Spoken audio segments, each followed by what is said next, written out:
Hi, everybody. This is Mr. Dutton. We are reading Mr. Popper's Penguins, and it's chapter 17 titled Fame. Here we go. The birds soon became so famous that whenever it was known that the Popper performing penguins were to appear at any theater, the crowds would stand in line for half a mile down the street, waiting their turn to buy tickets. The other actors on the program were not always so pleased, however. Once, in Minneapolis, a celebrated lady opera singer got very much annoyed when she heard that the Popper Penguins were to appear on the same program. In fact, she refused to go on the stage unless the penguins were put away. So the stagehands helped Mr. and Miss Popper and the children get the birds off the stage and downstairs to a basement under the stage, while the manager guarded the stage entrance to make sure that the penguins did not get past. Down in the basement, the birds soon discovered another little flight of steps going up. And in another minute, the audience was shrieking with laughter as the penguins' heads suddenly appeared one by one in the orchestra pit where the musicians were playing. The musicians kept on playing, and the lady on the stage, when she saw the penguins, sang all the louder to show how angry she was. The audience was laughing so hard that nobody could hear the words of her song. Mr. Popper, who had followed the penguins up the stairs, stopped when he saw that it led to the orchestra pit. "I don't think I'm supposed to go up there with the musicians," he told Miss Popper. "The penguins did," said Miss Popper. "Papa, you better get them off before they start biting the pegs and strings off of the fiddles," said Bill. "Oh dear, I just don't know what to do," said Mr. Popper, sitting down helplessly on the top step. "Then I will catch the penguins," said Miss Popper, climbing up past him, with Janice and Bill following. When they saw Miss Popper coming after them, the penguins felt very guilty because they knew they did not belong there.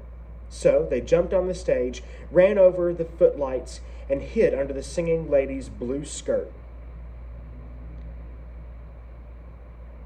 That stopped the singing entirely, except for one high, shrill note that had not been written in the music. The birds loved the bright lights of the theater and the great laughing audience and all the traveling. There was always something new to see. From Stillwater out to the Pacific coast they traveled.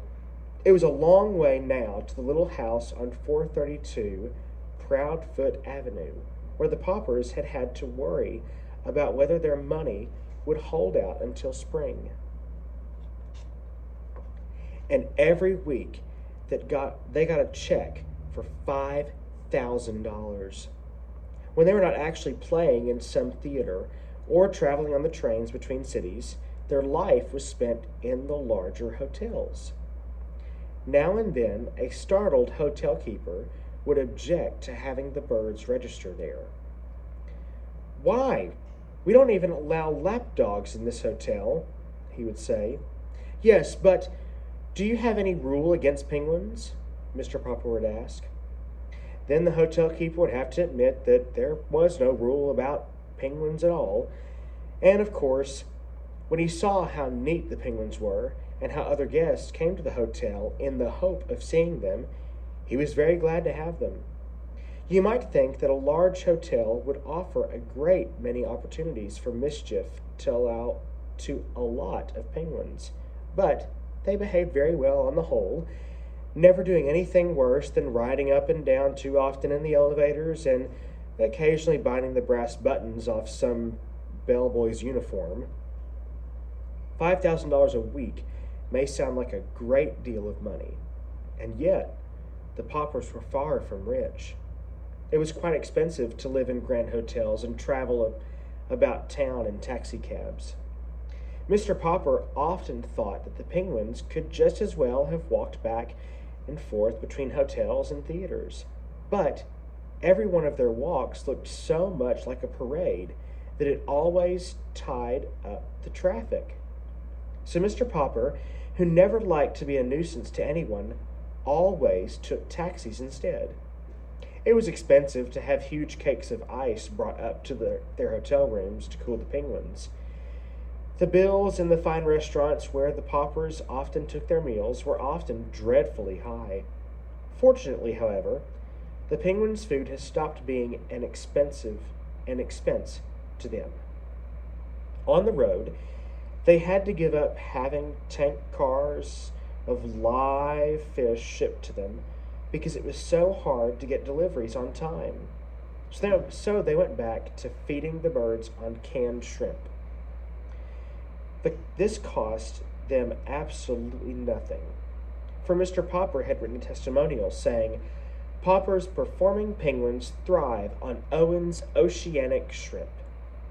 This statement, with a picture of the 12 penguins, was printed in all the leading magazines, and the Owen's Oceanic Shrimp Company gave Mr. Popper an order that was good for free cans of shrimps at any grocery store anywhere in the country. Several companies, such as the Great Western Spinach Growers Association and the Energetic Breakfast Oats Company, wanted him to recommend their product too, and offered him large sums of cash.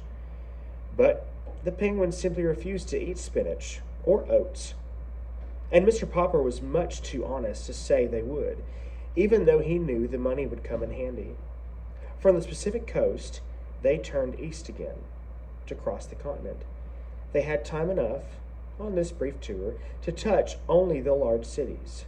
So after Minneapolis, they played Milwaukee, Chicago, Detroit, Cleveland, and Philadelphia. Wherever they went, their reputation traveled ahead of them.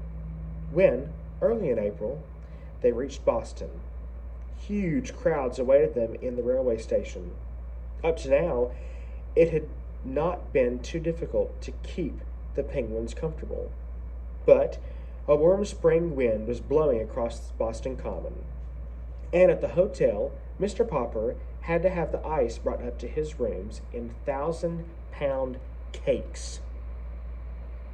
He was glad that the 10-week contract was almost up, and that the next week, when his birds were to appear in New York, was the last. Already, Miss Greenbaum was writing about a new contract. Mr. Popper was beginning to think, however, that he had better be getting back to Stillwater, for the penguins were growing irritable. And that's the end of chapter 17. Check back tomorrow for chapter 18.